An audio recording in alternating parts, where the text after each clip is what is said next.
Hi, have you ever wondered how to do an Egyptian walk in belly dancing? I'm Johanna Krynytzky with Hip Expressions Belly Dance Studio in St. Petersburg, Florida, helping you with your Egyptian walk. For this, you're going to need a quiet space to yourself, a mirror, and some inspirational music. Now, there are many variations of the Egyptian walk in belly dancing because there's no common terminology for anything. So what one person might call an Egyptian walk might be different from what someone else calls an Egyptian walk. For instance, we're going to use an Egyptian walk that we use at Hip Expressions Studio with a variation. We're going to start with our feet together, our knees slightly bent, and the weight on one foot.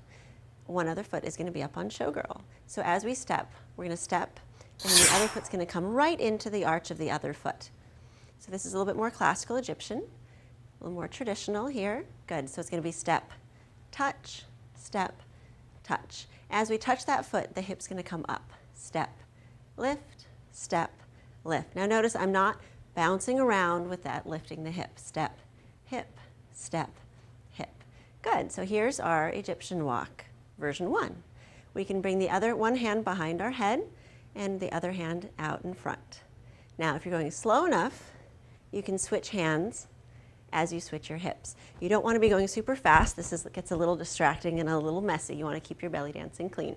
Step, lift, step, lift. Another variation, a little bit more modern, is to put the foot out in front. And now my hip, instead of coming straight up, is coming a little bit out and forward. Hip, step, hip. Again, we have that same isolation where the head is not bouncing up and down. So really watch yourself in the mirror and see how your isolations are. This is Johanna Krynytzky coming to you from Hip Expressions Belly Dance Studio in St. Petersburg, Florida with the Egyptian walk in belly dancing.